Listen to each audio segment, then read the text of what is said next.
Welcome, ladies and gentlemen, to another IAmHipHop interview hosted by myself, J. Juju St. Paul.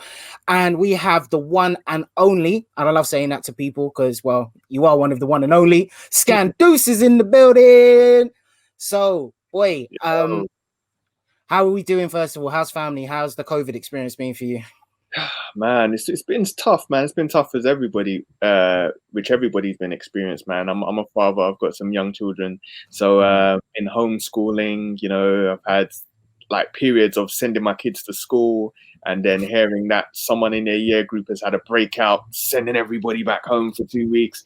It's been wild, but yeah, man, we're just trying, like I said, man, we're built for this, man. We can overcome it. So that's always trying to put a positive spin on things, man, and keep it moving, bro. That's all you can do, Yeah, that's a beautiful thing. So, I mean, the kids, obviously it's going to be a bit of a different Christmas for everyone this year, but I mean, the kids are looking forward to it, I'm guessing, or is it something you guys don't really celebrate?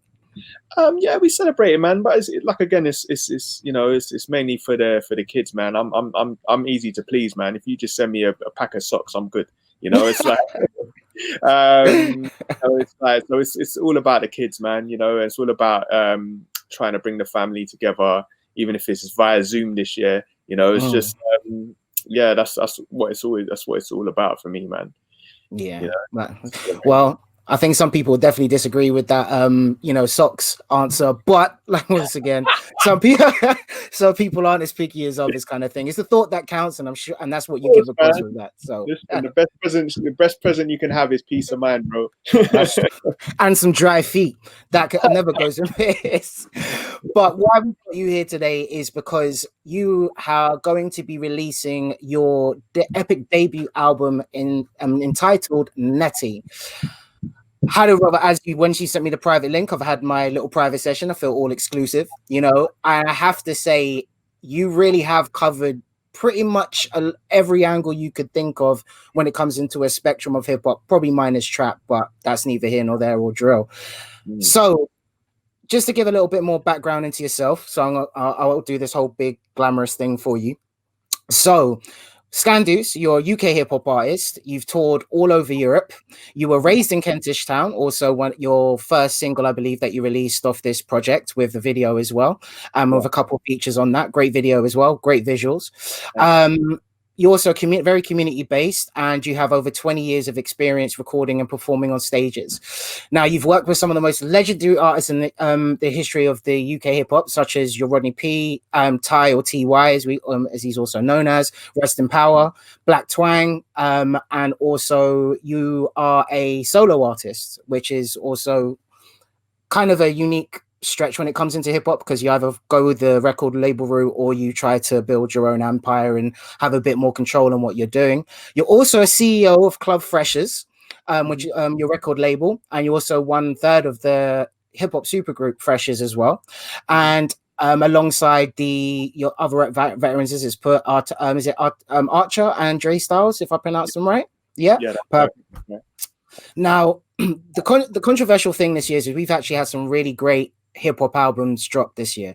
Despite it being a pandemic, we've seen some of the older heads dust off their jackets, their mics, and they've just gone in, given us some great projects. But there's a real big twist on your album, because not only are you releasing it on the tail end of this year, you're also releasing it on Christmas Day, and that's if we're still good to go for that particular date.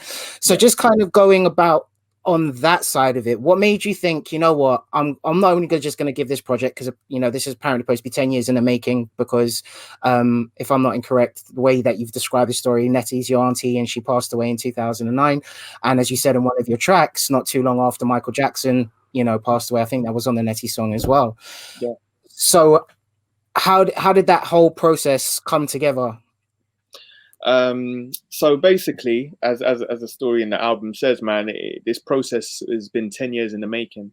My auntie's life was very special in terms of her contribution to music, and obviously she was one of the unsung heroes, man. She wasn't the artist on stage, she wasn't an industry person, she was just somebody that appreciated the music scene, and she was in the scene, and a lot of the big artists that I mentioned on that track knew her personally.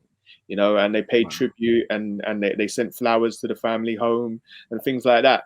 And for me, it was really important, as she was somebody that inspired me when I was young to get into this music thing. And as an artist, she was very supportive. She came to my shows. You know, I needed to celebrate her. So what I did, I did a tribute song, Nettie, which was like I said, it's the oldest song on the project. And I always knew that I was going to build a project around it. And obviously, as the years went by, I collected various tracks that I wanted to plug into this project. And it wasn't till early this year, I think, when the pandemic really kicked off. I found myself with access to a studio, literally to myself, and it just felt like it was right. You know, it felt like it was the time to make this happen. So I completed the album, and here we are. The reason why it's Christmas Day. The album needed to come out this year. You know, Christmas Day is the final Friday of the year. And traditionally with me, I've always released projects on significant days. You know, it's like, so as important as the project is, when I release it is just as important and memorable to me. So that's why it was important for me to, you know, the final most important day to release this project on this year is Christmas Day. And that's what we're running with. Well, I mean, to say anything on the lease is like talk about planetary alignments and how all things will come together. But no, that's beautiful. But what I find quite interesting is you said that, you know, you're taking tracks that you've collected over the time.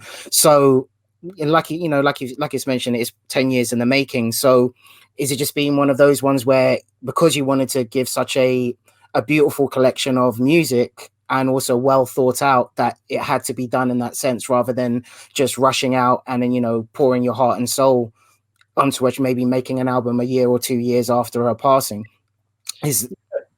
And one thing, as a fan of music as well, man, you can always hear when you hear an album that has matured, you know, that took time, that marinated it, you know, and you can hear the depth in it, and you can also hear when an album's just been thrown together in a few days. You know, and some artists pull it off, but most can't. You know, so it is important for me. I'm a very patient person, and I know how to take my time on certain things. And because this is such a personal and such a significant project for me, because it's my debut album. You know, you got to take your time with it, man. And that's what I did. And yes, where we are today.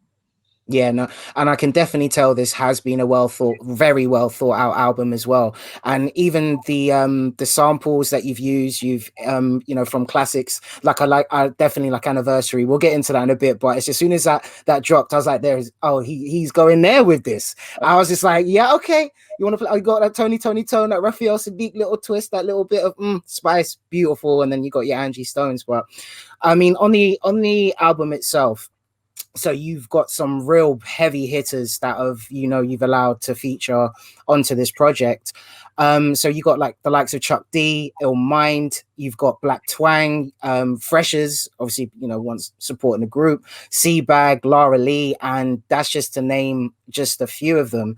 And there's even like a Buju skit in there as well, which really it really stood in the right place of the album. And it also feels like you've collected the tracks in a very, it's like you've listened to it not just as an artist, but you've also made it as an actual listener yourself. So I like the way that you've placed the tracks where they are. It carries the tone and the tempo of it all.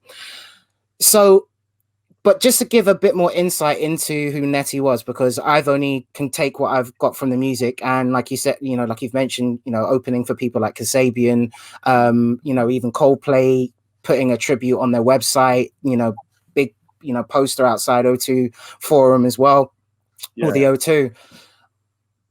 So like she says, she's your auntie. So is it blood related auntie? Is it family, or is it like friend of family? So okay, no, that's my auntie, man. And the thing is, it's like there was a visual online, and I probably will make another video for it, man. But when I say there was a picture of your face outside of the O2, it was literally a big poster of her face outside of the O2. Wow. They had this for probably about 10 years. They literally had this as you walk up from the station to the venue, they had this timeline of music right, which had musical fans from like the 60s, the 70s, the 80s, the 90s, and then it got to 2000, and they had this picture of her in the front row at Glastonbury with her hands out like that. You know? And it's just like, and the fact that she passed away like literally within the same week as Michael Jackson, who was supposed to do like a stint at the O2. It was just like, wow.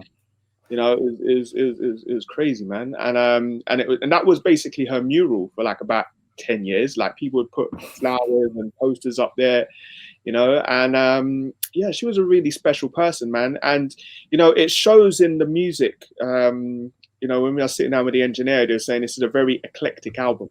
You know, we fire in many different directions. That's by design, because she was one of those people that were into a multiple, like, multi-genre list. You know, this is, I call it the Spotify generation, where you just listen to a bit of everything, you know. And her influence, like I said in the reprise, it lives through me, you know, and that's my personal musical taste. I'm into a lot of different sounds of hip hop sonically, the old school, the new school.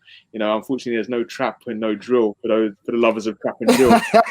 Like, you know, people appreciate there's classical elements, there's soulful elements, you know, there's jazz elements, there's all these elements in throughout this project. No, definitely is. And it's like exactly like you mentioned, in the sense of being so eclectic. It's not something that, you know, when you pick up like a general hip hop album, you're expecting, you know, consistency with hip hop, because you have got, you know, tracks like Work and Play. So I'm just reading off the list as well, because I haven't memorized all of them. Work and Play, then you have like Groove and Sway, which is another one as well. Clap Your Hands. I mean, there's just such a seriously such a range of stuff. And even with like Groove and Sway, like I love the way that you intro is like, this is for anyone who's never heard me rap like this before. And it's like almost like the speed rapping elements, but then it's like the intricacies. Then you go chop and screwed, then you add like a little, you know, posh British twist to it all, but the message is still heavily delivered. And I have to, definitely, is from one old school lyricist or freestyler more so than anything else, and DJ, I definitely have to give you applause for that. There's some serious lyrical prowess. And I suppose it's like this same way that others have kind of described you as an artist, where you have this, you almost in some senses, when you want to, you have a very poetic and spoken word kind of vibe, and you're not scared to approach a track like that. Then other times you're just happy just to switch it up completely and then just go a bit more traditional in the sense of your delivery in that, which once again shines completely through your album. But also just a little set, like a little digging. But have you learned to play that bass yet? Because is that track made recently? And have you planned to join your indie band yet as well? That's some foreshadowing, man. when I maybe in 10 years' time, and I look back and I'll be like, see, I told you then, yeah. Now I'm in my indie band. You know? So, yeah. Amazing. But so I believe just make sure it's Jennifer John was Nettie's, you know, official Govo name basically. But like you said, she was an unsung hero. Because I mean, there's a lot of cases like this within music. There's people who are such a part and so integrated with inside of it. Like, unless you know the cracks and crevices, you won't know that this person, you know, was so impactful to very many people's lives and artists that we sort of know. What is your, if you can, like, what's your, some of like just a few kind of crazy memories that you can remember with your Aunt Nettie? Like, is there anything at all, or that stands out? Yeah, again, some of the stuff I mentioned on the song, you know, I did a show at Cargo where I was into stage diving, so I jumped off the stage, and it was literally 2 days after I'd split my head open, and she just looked at me like, "What?" Like the glue in my head, you know. But yeah, I was a bit of a reckless artist when I was younger, man. But growing up as a child, man, like seeing her, she was the person that introduced me to music. She used to play the piano, she used to play the flute, she was in like church bands and stuff. So it's really, she was the one that introduced me to hearing Michael Jackson for the first time, you know. Oh, wow. So she played a significant role in forming, you know, me as an artist. And so that's why it meant so much to me personally to really, you know, shine the light on this person, you know, like you said, unsung heroes. You know, she wasn't, a lot of artists passed away this year, but you know, you never hear about the people in the background, you know, who are almost just as significant into inspiring the artists that are on stage, You know, like I said that earlier on, you know, when she passed away, a lot of these big artists like Chris Martin and that was sending flowers to the family house, you know, because of what she meant to them, you know. And that's why it's so important to shine the light on her in this project. I definitely, and you definitely have. I'm not going to lie to you at all, and that's not me just kind of like gassing it up in any way, shape, or form. Because when I do these things, I like to listen to an album on repeat, so I won't really listen to any other music, just so I can get a real understanding of where the artist is coming from.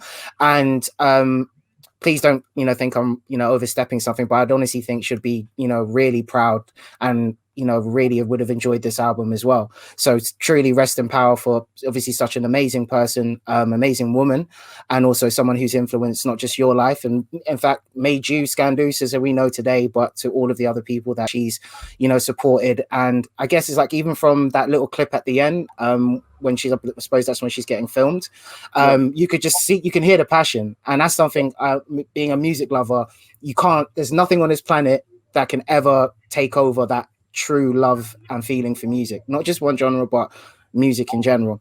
Yeah. So, and that's the part that really makes the people that have heard it makes people tear up, because, especially my family, they've not heard her voice since 2009, and so when that kicks in, it's like, oh my God, where did that come from? So it's just like a real personal touch, just to hear her voice on the album, and you get that, like, for example, there's Ty's on the album. You hear Ty's voice on the album. That's really important for me.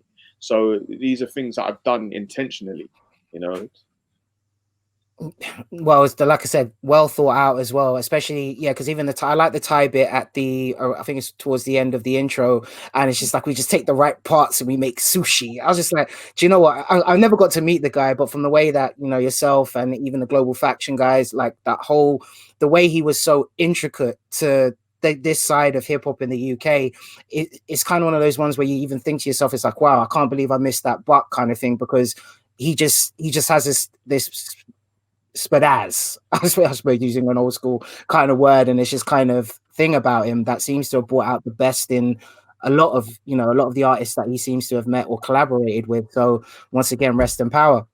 But what I'm going to do before we get into the track list is, because there's been some interesting quotes that I've taken from from what people have expressed about the album or what they kind of expect. So we'll start with Rishma from IAmHipHop. Enough love, Rish.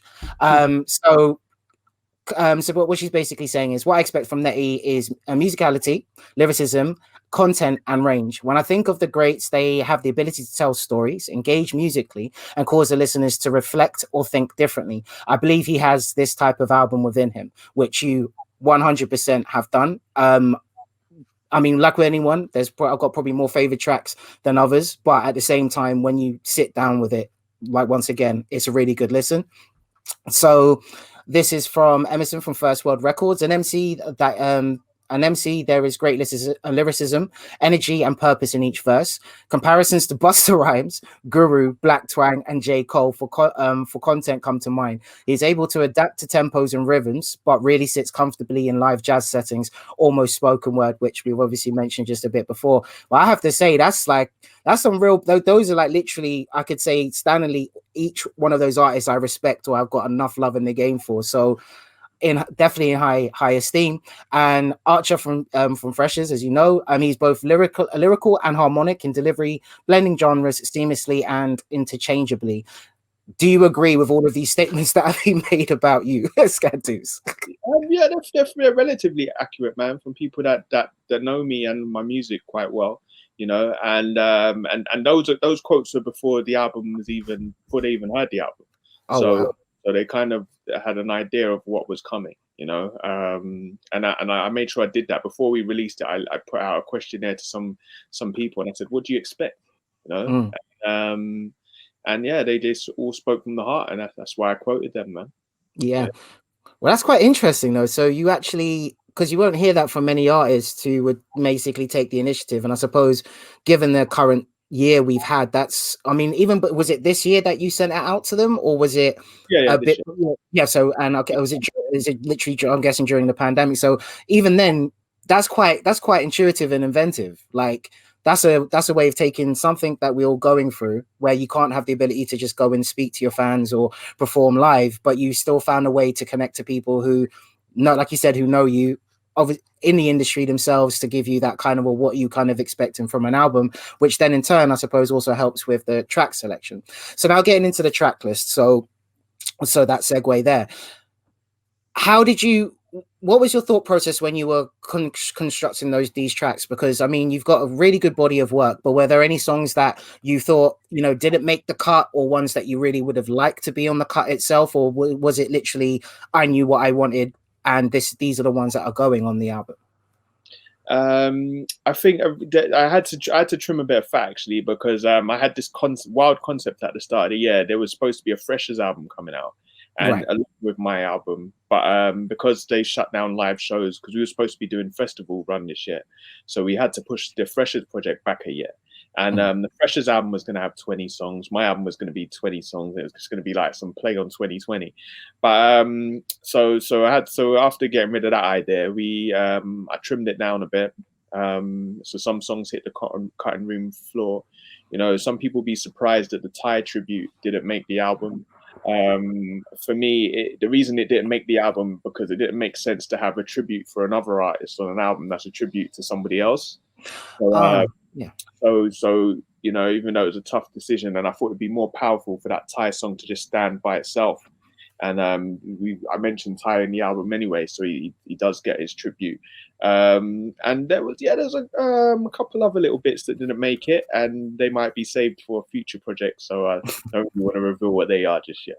So, Oh, cool. I'm looking forward to them. It's like, if it didn't make the cut for this, then yeah, I'm definitely going to look forward to how you implement them. And yes, you are right, because I was actually watching your Kentish Town music video, and then also your Thai tribute video as well, and it's very moving. You barred it all out completely.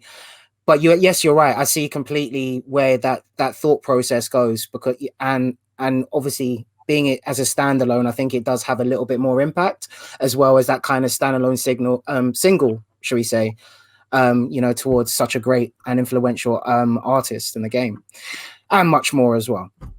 Right. So let's now get into the track list from Nettie itself. So we'll start off with the intro, which is an epic intro as it is.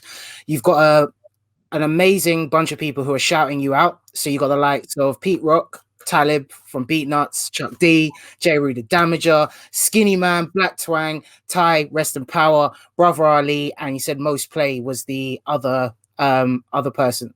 It was Moni Love.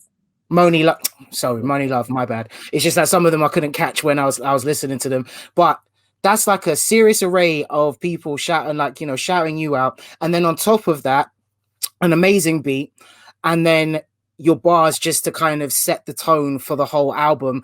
And the thing that kind of stood out to me as well was when you actually did say, the producer's going to be mad pissed off if I only just give 16 bars of it. So not only do they just give another 16 bars, you just kind of almost like you level up, like almost Super Saiyan, like, and then you like with the plays on the words, and then, being sort of movie references and such. So what was the process of putting all of that together? For me, it was one of those things I had to like really establish what the name is, man, because obviously over the years people see the spelling of the name, but they've never seen a word that's spelt like this, because this word doesn't exist. So they're trying to, I had to like probably 10 examples of different people, Americans, UK artists, everybody saying the name SKANDOUZ. So they're just so it's clear. The little segue in between was actually, based on reality, because Duke took really long to send the beat. It literally took like 3 months to finish this beat, man. He's very meticulous like that, and at the time he was getting into mixing, so he was like studying the frequencies, and he was like, yeah, I'm not happy with that, too much low end, too much high end. And it was just like, so when I eventually got it, I was like, nah, I can't just give you 16. We're gonna have to go in again, man. And so hence why he got the 2 verses.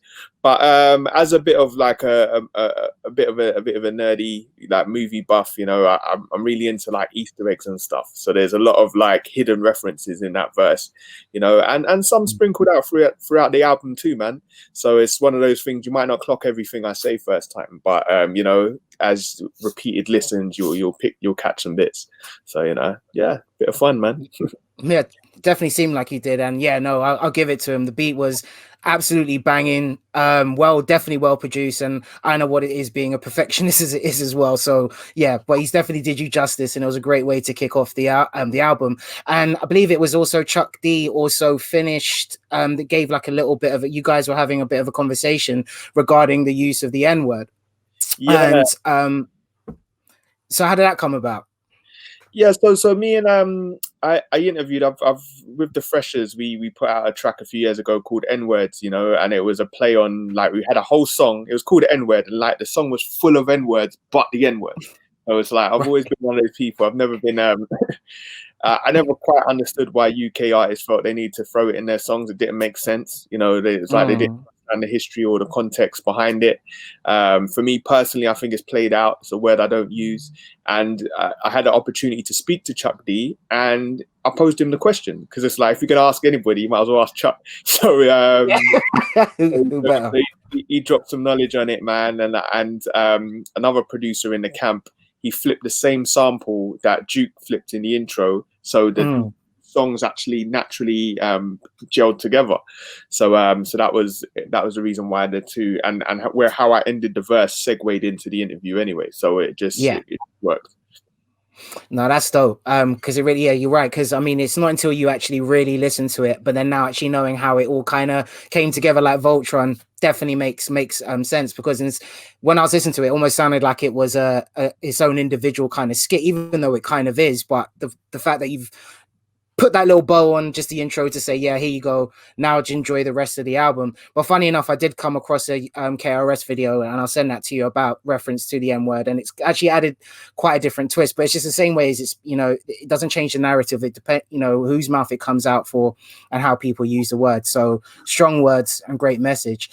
So then we go to Clap Your Hands, which is the first of the more unique sounding tracks I find on the album itself, because you use, like, I think it's a filter underneath it, but then you're just describing, which would essentially be like a hip hop event, if I'm not mistaken. Because I mean, there's references to, like, you know, the mosh pit, someone's just faded over there just to like touch into it kind of thing. So what made you think, you know, okay, so, because obviously when most times you hear clap your hands, it's always to like clap your hands, everybody, you know, so it's what was your thought process putting this one together?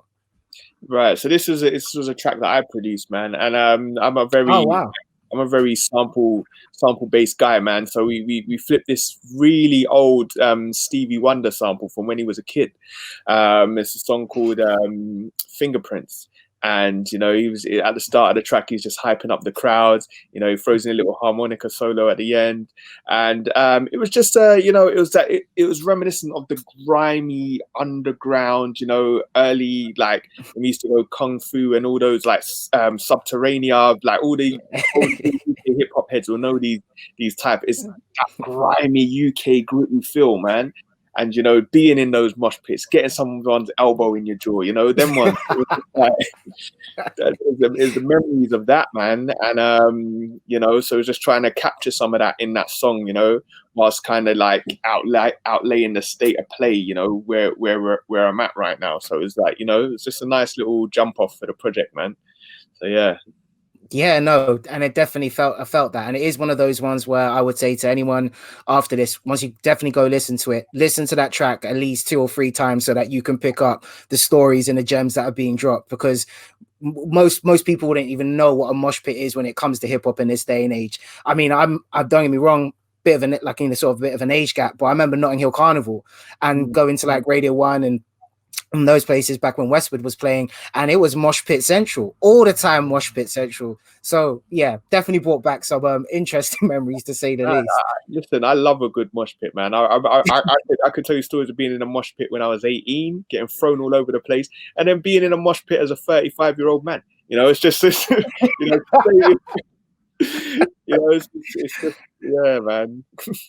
Well, funny enough, I've been to both versions of a mosh pit, because, you know, like yourself and, like, you know, your aunt as well, very eclectic taste when it comes to music. So when it comes to like hardcore, you know, that version of metal, well, not so much metal, but rock, kind of that vibe of thing. So you kind of Korn, Slipknot. So I had a few friends who I went to college with who had their own bands. So I used to go to some of their gigs, and used to just sometimes get fully involved with their mosh pits. And I'll tell you this now, they definitely go hard. They go hard, man.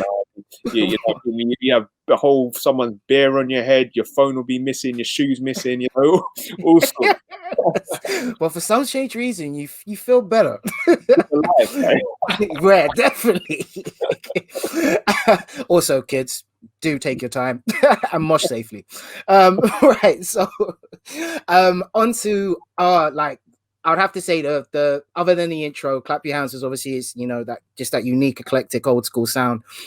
But then you just come out of nowhere with Boyega featuring Rojaz and Nate the lyricist, where you've got this Jill Scott sample, and then at the end of it, you've got the Boyega speech from this year's whole, you know, BLM London movement, and him expressing, you know, his passion and, you know, where he stands with the whole thing, which I think is also a great way of signing off the actual track. It kind of gives that kind of raw, let's get free, you know, fight the power kind of that feel to it. So it's kind of reminiscent of, you know, the older, you know, maybe 1960s, 1970s, more, you know, the Black Panther kind of vibe and what it really was about, you know. But yeah, so first of all, how'd you clear the Jill Scott sample? And second of all, you know, yeah, just piece that one together for me. I'm interested in this one. And what made you select these two artists? Yeah, man. This was another song that I produced the original version of this, but yeah, but then I was like, no, man, I think Duke could outdo me on this. So I gave it to Duke, and he did his thing. He flipped the sample again for me. And for me, man, it was like being present for those marches, not being actually, because it was COVID, I wasn't actually in them this time around, but like, you know, Boyega's speech was probably one of the most poignant moments from the thing, because it was you've got this big Hollywood star, and he didn't care about his celebrity. You know, he could have been blackballed. You know, because you notice when these things kick off, a lot of your musicians, your artists, your actors, they go very quiet. You know, because everybody's protecting their position and they don't want to risk it. You know, so they don't say nothing. You know, which can be quite dangerous, because we're in a position as black men. You know, we have very few actual leaders in this current generation, man. And he took it upon himself to be that guy, you know, and he didn't care what the risk was when he did that. And so I thought it was important to, you know, to put him on a pedestal, man, and name the track after him, you know, and hopefully you will hear it. And yeah, the Jill Scott sample, man, it was, you know, it's been 20 years since that song come out, man, and I love the album, and it was just like, we need Jill in here somewhere. We got to put her in. You know? And Nate is a young artist I've been helping to develop over the years as well, man. So we definitely had to do a song together, you know, and we definitely, you know, he has a very, like, you know, he's a very conscious, you know, spoken word / MC, you know, very, very passionate guy, and you can hear it in his bars, man. And you know, I just did my bit. Roaz jumped in, sprinkled some bits in the chorus. You know, she's a very incredible like English / Latin singer as well. I've been working with as well, man. So it's a multitude of flavors on that track, man. You know, and with my verse, I kind of mixed it in a bit of hip hop with a bit of spoken word, and just spoke about a fantasy. You know, what would it like if we received reparations, if there was no racism? You know, Africa had one currency. You know, these are not impossible things, but imagine what life could actually be like if it, you know. And then the sad twist of the verse was all a dream. Yeah, I know. When you dropped that bar, I was like, you know, because at first, if you kind of get yourself too lost in it, you'll be like, oh, here we go again, kind of thing. But it was just like there was a very strong message throughout, and then it was just like boom. But I just woke up and it was just a dream. And it's like, man, and I felt it. I could feel it myself. I was like, oh man, you know what? That was a very, very nice twist you added to that. I have to say, well impressed. And the each one teach one with Nate as well. And shout out to Nate and Rojaz as well. You guys did a fantastic job. And I'll be tweeting it out to Boyega. And that's all we have to do. Just hashtag him. He generally seems like he's up for it on Twitter. So no harm. Hopefully we'll be shooting a video for that with Global, actually, at the end of January. So yeah, we'll be looking to take that single to another level visually as well, man. So that's definitely something I'm looking forward to doing with them as well. Yeah, I'm gassed. I'm heavily gassed for that now. Okay, now you're getting me all excited for next year. And we haven't finished with this one. Right. So then the following track on that is Groove and Sway, where, as I was mentioning a bit earlier, is like, this is just the way that you work this track, right? So what was your thought process when you said, you know what? I want to show what else I can do lyrically and how I can dance across a track and just mess you guys up left, right, and center. And then once again, your wordplay on this actual track as well was absolutely bananas. So how long did it take you to write? What was the thought, once again, just the thoughts behind saying, yeah, okay, cool, this is what I'm going to give you now? I think for me, it was just being gassed. I had an Illmind instrumental. So, fair enough. It's like I copped the beat off of Illmind, and I was like, okay, right, how am I gonna impress Illmind? Like, it's just like, this guy's produced for bloody Dr. Dre and 50 Cent, so it's like, literally just wrote my ass off on the track, man. And and me and my engineer, we're quite meticulous with how we did some additional, like with the chopped and screwed parts as well, man, some additional elements to the production as well. And yeah, some people might say I went full Busta Rhymes on it, but it was just like, just some feedback I got from one of my friends. She was like, yeah, that's actually your personality. You're a very random guy. It's just like, yeah. So it's just literally just taking the context in my head and just went on the track, So yeah, it was fun, man. It's fun. We need some more fun in hip hop. So yeah. Oh yeah, no, most definitely. So, and because this also had the actual, because I can hear the Illmind behind it. Because I was just like, you know what, these beats, like, this has got that kind of, like you're saying, that Dre or that 50 kind of that feel to it. And I was just like, yeah, it really does. But it's got that nice little modern twist to it. So it's just enough. And I was just like, yeah, you can hear your excitement. Sorry, I should say, on the actual track. And then because you kind of keep it in line with things, and we're going to cover the main track on it just as we finish off, because I just think that dedication, Nettie, is an absolutely beautiful track, and really does, like you even said, like as you mentioned, that palace in the sky, or the sky palace, doesn't even kind of do you justice. Like, it was absolutely beautiful. But we'll just skip through the other ones quickly. So Work and Play, like, you literally just went kind of mixed house and garage, like, and then just decided to flip it all over it, and then also plug freshers all the way kind of through on that whole construction. So that feels to me like that random card in the deck that you just kind of played out. Yeah. Why? I'm not saying it's bad. I'm just like, why? And it's got a catchy hook. Yeah. For me, one of my producer friends, he started off in hip hop, and he ditched hip hop and went full house.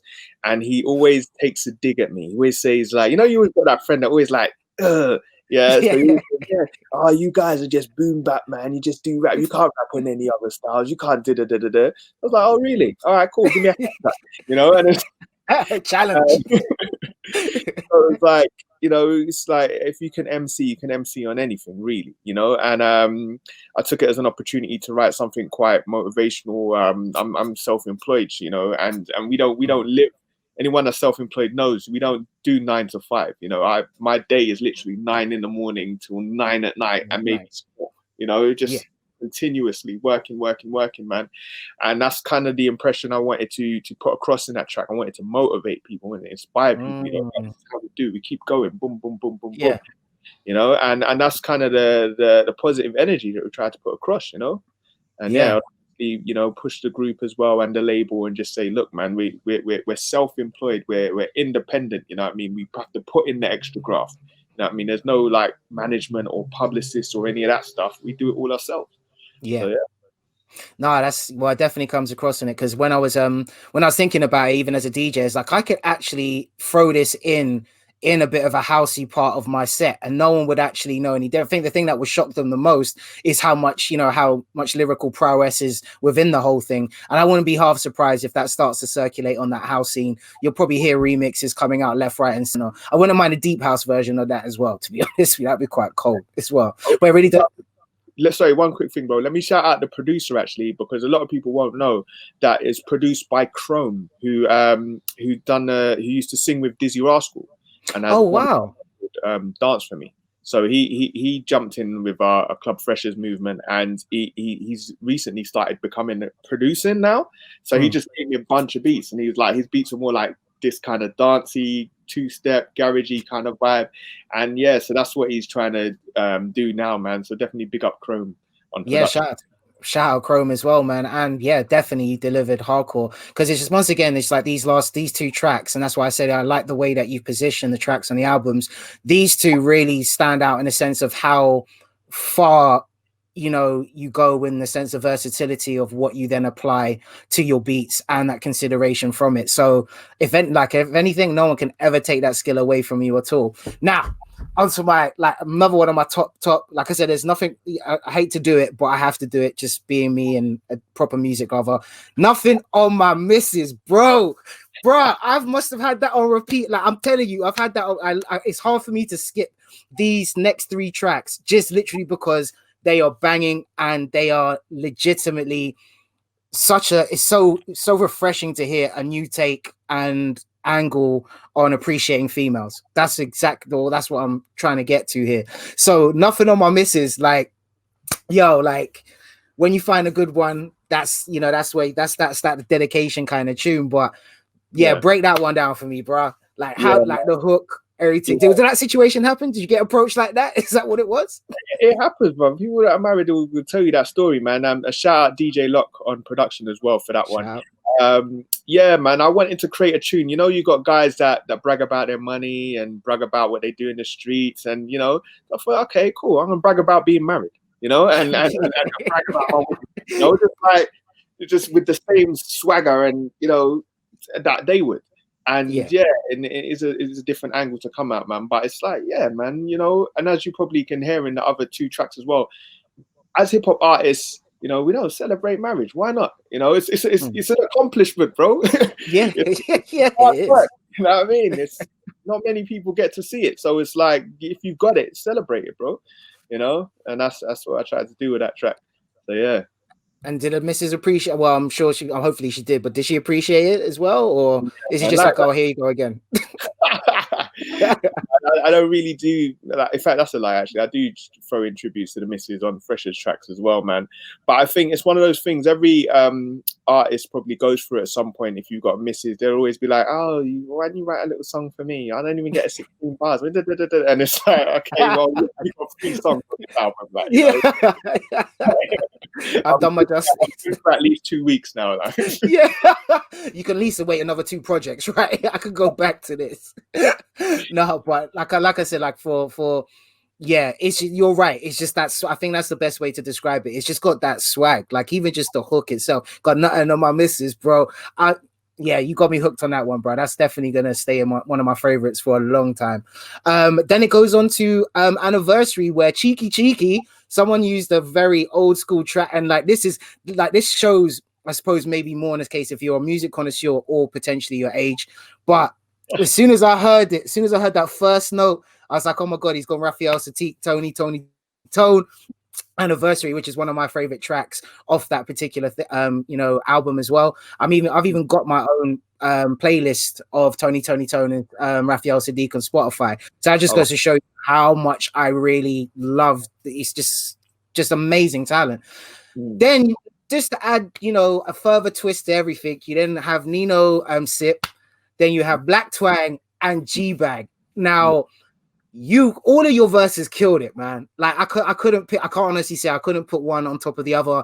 And also, is it Nino's the one that was singing? Was it, or was it? Yeah. He did it justice. I'm not gonna lie, he did it real justice. Still keeping up to that kind of sound, but still making it his own. So. Yeah, man. So what made you holler at, you know, this collective to make this track? And then obviously, once again, another great celebratory song, as like you said, for long-term relationships.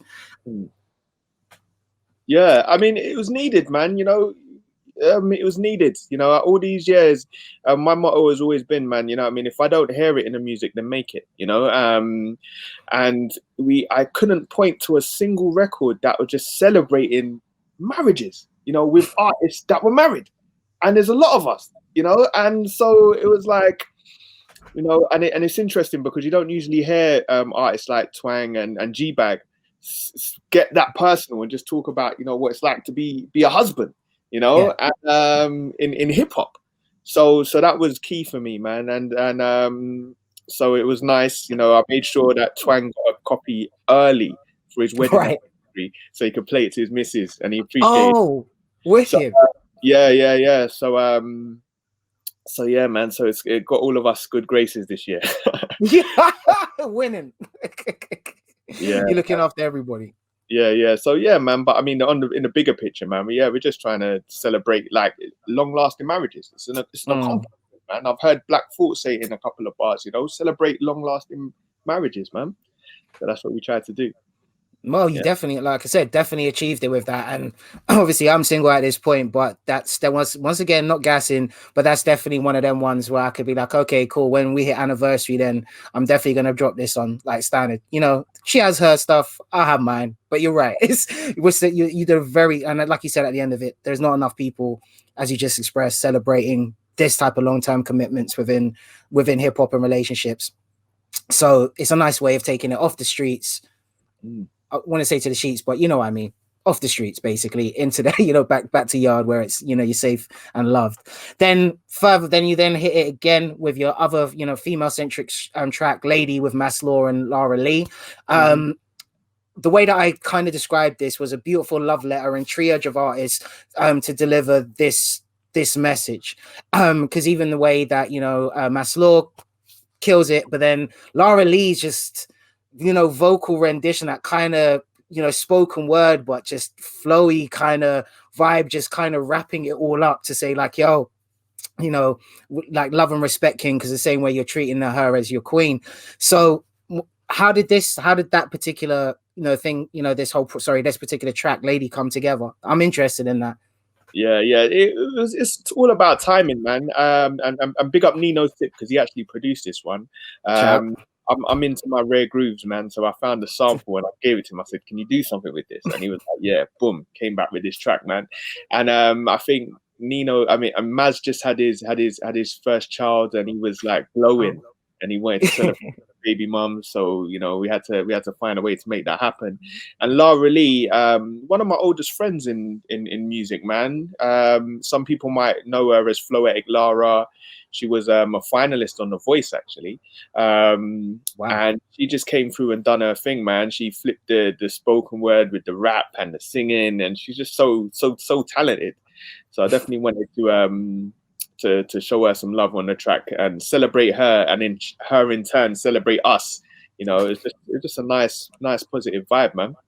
So, yeah, no, serious talk. Like, so that's like, yeah, I definitely say that was all heavily expressed throughout that. So we're then gonna go to New Nation Rising. So this is with Freshers and Jar Miracle, which was a wicked twist at the end. Like I just love that whole flip around, added that complete Caribbean vibe with the whole thing. Then also this was literally kind of reminding me of that proper kind of stand up music kind of thing. Like, you know, when you hear, you know, your Public Enemy, when you heard like sort of Fight the Power, but sort of a modern rendition of that.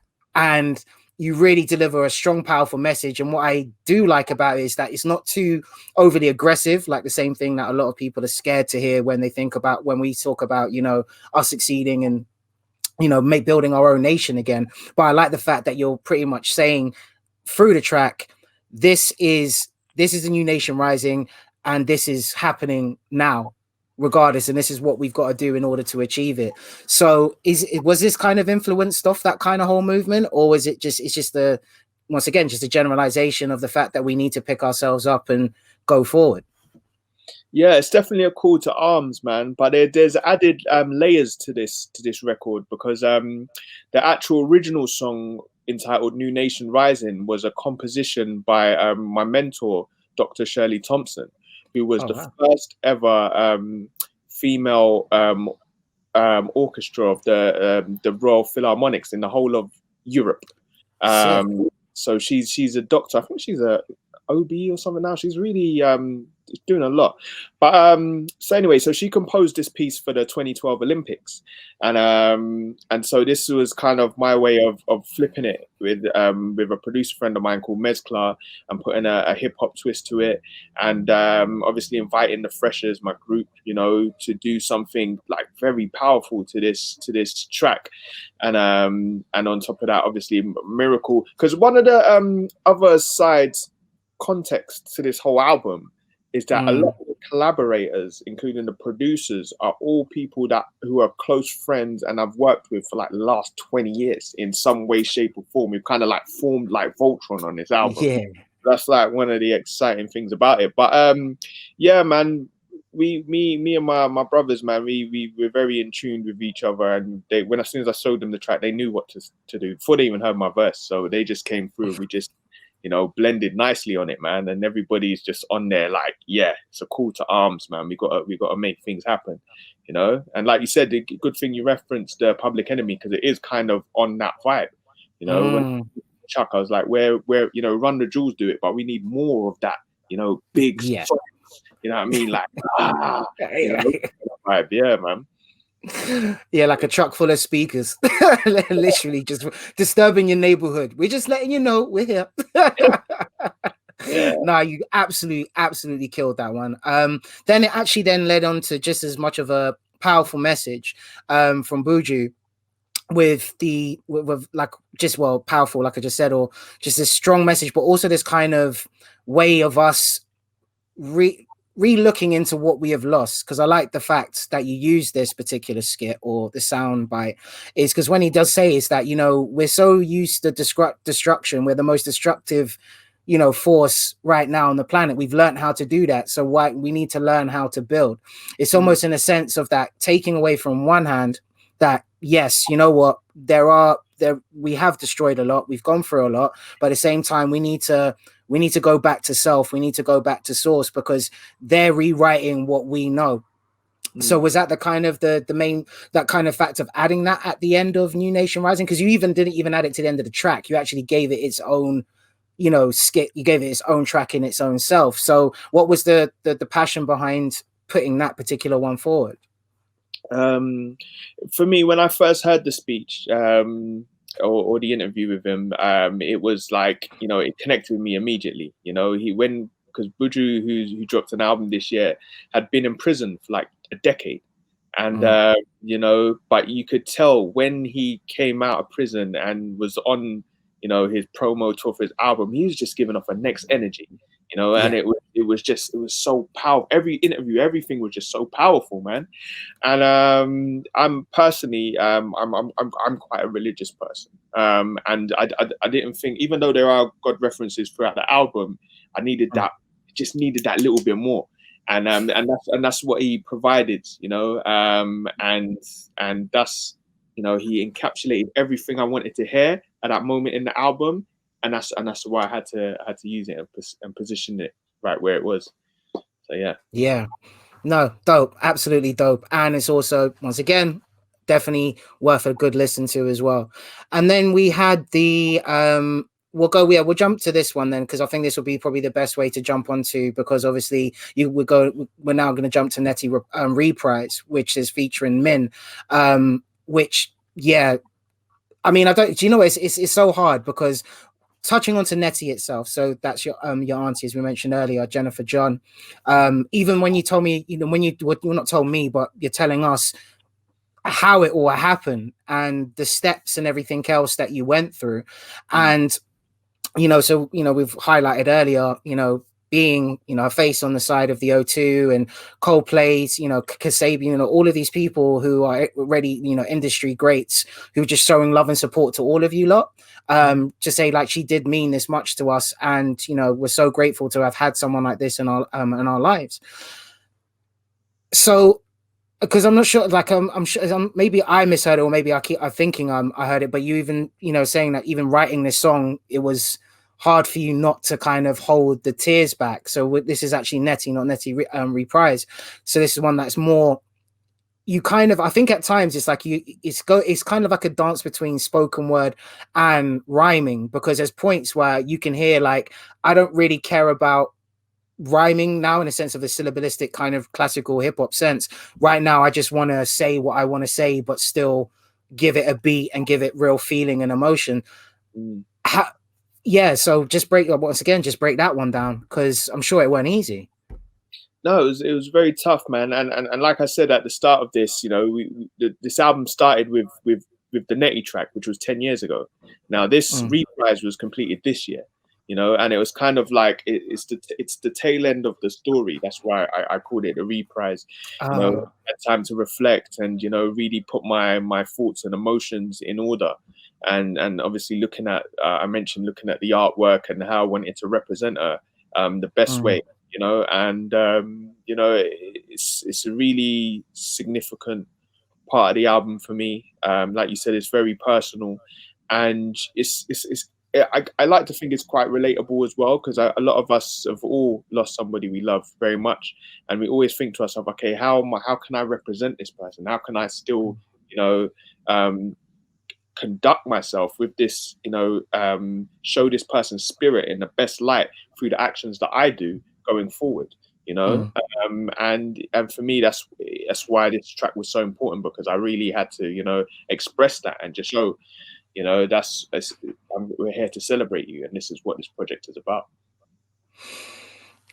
Yeah, well, like I said, enough said on that one. But the reprise, that was really like you said. I mean, I suppose you can tell the kind of modernization through it. Now you actually pointed it out, and the fact that, you know, how you've explained how this whole album's come together. It does make sense that this isn't just like 1 year or a few months of putting something together. But with the reprise as well, what made you use Min? I mean, it was a beautiful verse, like literally absolutely amazing. I mean, did you write her verse, or did she write her own, and it was her kind of contribution? Or she wrote, it was during the early part of the recording process. We was in the studio, she was working on her stuff. I played her the beat and I explained to her what the concept of the album was about, and so she put this piece together, and it was just perfect. It was just like I was like, wow, you managed to encapsulate my emotions so perfectly in this piece. And I was like, yep.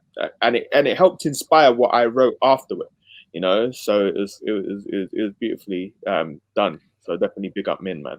Yeah, for real. Like, yeah, you completely smashed that, because even if it's not, like you said, like you just mentioned about people have experienced loss before, and how much someone may mean to you, it's just a beautiful verse, and really does touch on a lot of heartstrings. Then we pick it all the way back up again, and then you got Head Nodder, which, no pun intended, is a head nodder. Like, regardless of what way you look at it, it's like one of those kind of cruising, you just bop your head to, because it's like, it starts off, you know, a bit empty-ish, but then all of a sudden it's just like boom, and then you just can't help yourself kind of juggling along with you, kind of this kind of little you know, sort of the like a happy type of vibe. Because usually when I hear head nod, I think like headbanger, like Redman. That's the headbanger. What? The headbanger? But then you've just kind of just added this kind of cool, you know, just real flexed out kind of vibe to the whole thing. So, you know, what made you put Head Nodder on this particular project itself? Head Nodder again is actually an older song which has been rewritten actually this year. But the reason for its inclusion was again, what a deeper meaning behind it actually is the fact, if you listen to the Nettie track, I reference it, that she was actually in the music video of that song when she was alive. Yeah, you did. Yeah. And it was one of her personal favorite songs of mine. So I was like, you know, so that was like the first name on the call sheet. That's like, we're going to use this track. I don't know what I'm going to say in it, because I got to rewrite it and bring it to 2020. But so that's the reason for its inclusion. And lyrically, it's just, you know, again, it's just a celebration. Obviously, I shout out Ty, shout out Nettie, and shout out another good friend of mine that passed away from sickle cell. As fresh as we've done a tribute track to him as well, and he was very young when he passed away. And it's just like, just to celebrate their names and show them that they live forever through us, you know. And that's why it was important to include that on this song. Yeah, and yeah, it's just a vibe, you know. And if you listen sonically, it kind of just, it naturally progresses from the reprise into Head Nodder. Head Nodder just sounds like it's almost like the afterlife of that record. You know, it's just it's time to just celebrate life, man. Yeah, because it was like I like the build up in it as well. So it's just kind of like, yeah, it's just once again, music you could drive and bop to, and if it is your 2020 reprise, you killed it, bro. Like 100% killed that. And then we then finish on this is the one that really has a crazy build up though. Hip Hop World featuring Elsa Chapman, I believe. Is it Elsa? Yep, Chapman. A lovely track to end with like some fantastic vocals, crazy hook, and the build up as well. And what when I was listening to it kind of gave me that kind of UK Nazi kind of feel to it. That kind of just that almost like it's it's empowering. It's beautiful. This is what, hip hop really, this is what, if, trying your best to capture hip hop in a bottle, that I think is a very good attempt personally for me, because even just from the hook, hip hop makes the world go round. Let me tell you, I was just like, yo, okay, all right, well, okay, cool. Well, you got guys gonna bring in the way that you've both vocalized on that as well was crazy. So, yeah, man. Once again, break that one down. It's one of those songs that says so much in such a short amount of time. It represents, I mean, us as underground hip hop fans. But you have those hip hop fans that are just, all they know is underground hip hop. And then I think as an artist or an MC or a DJ, the first time you get to tour other countries and meet people that don't even speak English, but they feel hip hop. There's many artists that will tell you stories of people that will know the lyrics to their songs, but then when you speak to them, they don't even understand English, but they know your song.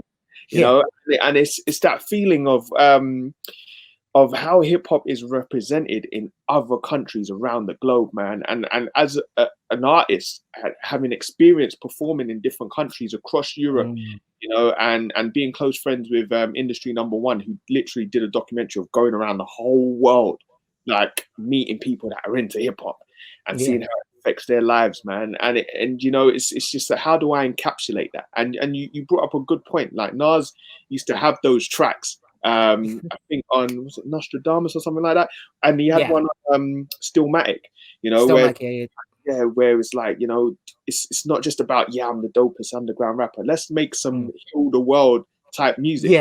People are doing this, and nothing connects the world better than hip hop. That's facts. You know what I mean? You can go everywhere in the world and they know hip hop.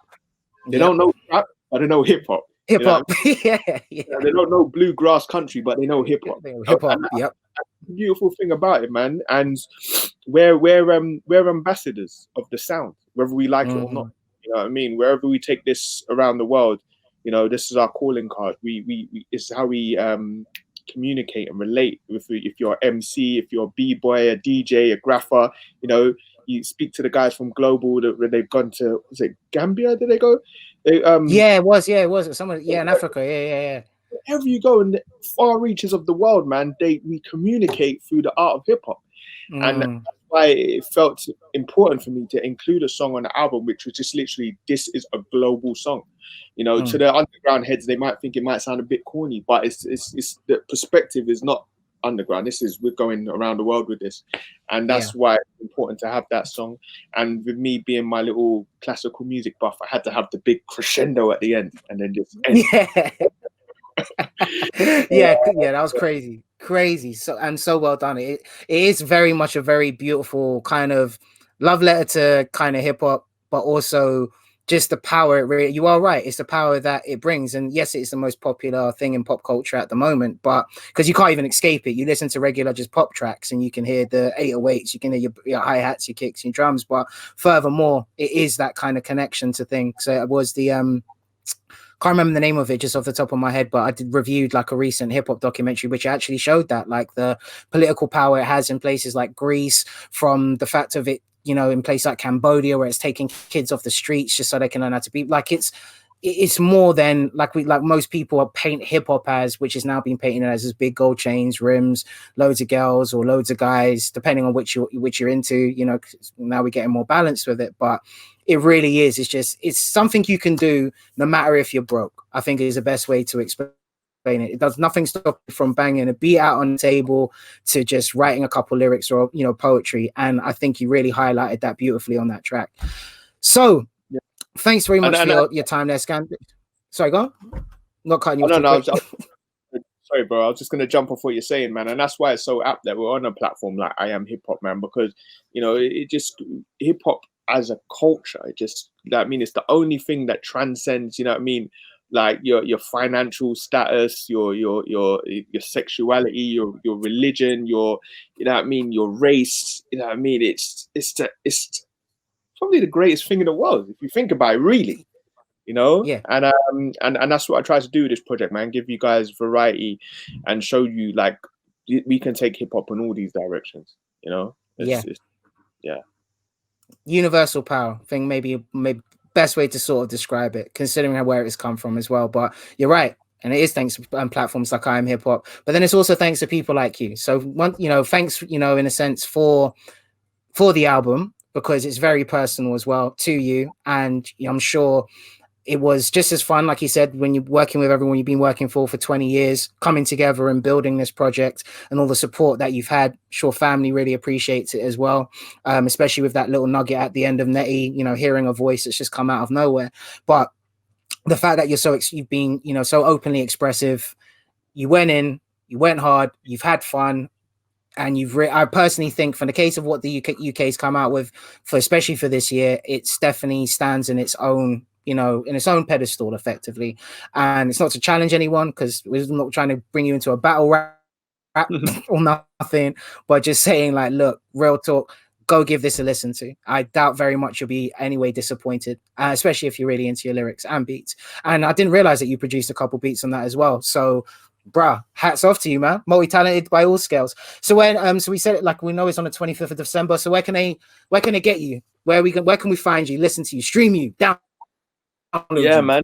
So it'll be available on all digital platforms. Apparently there's like 29 different stores out there, but you can find it on Bandcamp, because there's some people that are very anti Spotify. So yeah, you can find it there as well. We should get physicals for the people that love physicals in the new year.